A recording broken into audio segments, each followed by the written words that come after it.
Hello guys, today I'm going to showcase two poll stations, except they're not any poll stations. They have a whitelist in it that has been implemented in the poll station script itself instead of a separate script. And now these two poll stations can be found in Northern Robloxia's games. Northern Robloxia is a group owned by Inf. Check out his group in the description below and check out the games, they're pretty cool. Anyways, this has been added to Northern Robloxia's games. So far, they've been added to the spawn building in North Elkington and the original corner store in South Elkington.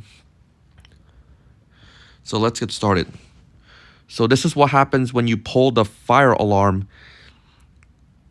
while not whitelisted. You are stupid. So it plays a random sound at you, and then you get a vine boom and you get kicked at the same time. But it kills your player first. So I'm going to do another test by simply rejoining this game. So here's another test. You stupid And now this time it plays a different sound and you get a different message.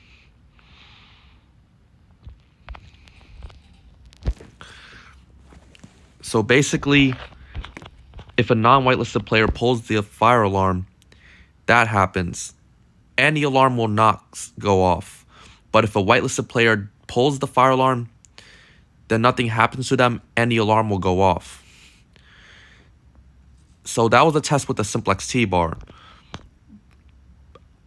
And I have also implemented it on this notifier MBG12LX right here.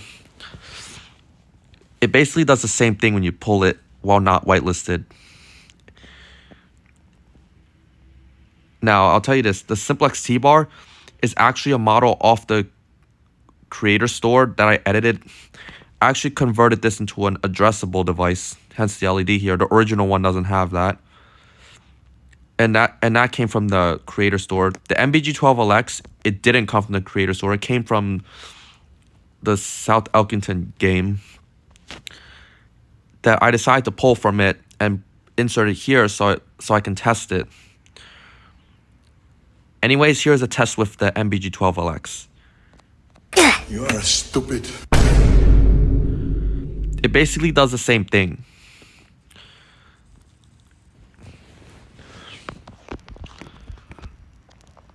Now, another test. What an idiot. Dude, have your parents seen you?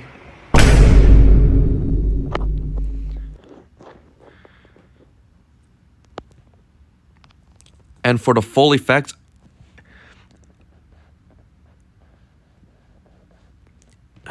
now okay, I don't know why I said for the full effect first, but in order, now the audio are different lengths. The random kick messages are different lengths here. And I'm explaining that as this is loading in. And I actually had to tweak the script a little bit because it all started with the simplex T-bar. And so at first I had it set the respawn time to the length of the audio, but that was too short. And it ended up respawning the player in the background after they got kicked. And I didn't want that, so I just had it so it sets it to 10 seconds. That way it makes sure the player doesn't respawn in the background for the full effect. And and after that it sets it back to the default respawn time, which is 3 seconds. Which is the respawn time in Northern Robloxia's games. This is exactly why the last audio here, I wanted to respawn. It takes 3 seconds to respawn.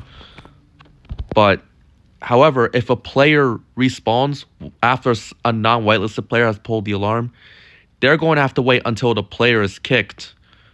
Because if you reset your character at the same time a non-whitelisted player pulls the alarm, then you have to wait the same time as the audio length. So I'm going to do one more test with the Simplex C-bar and one more test with the MBG12LX. Simplex C-bar. Please see manual. That was for you, photoelectric elevators. I added that to this as a joke. I know the meme's dead, but I decided to add it because why not? Now I'm going to do one more test with the MBG12LX.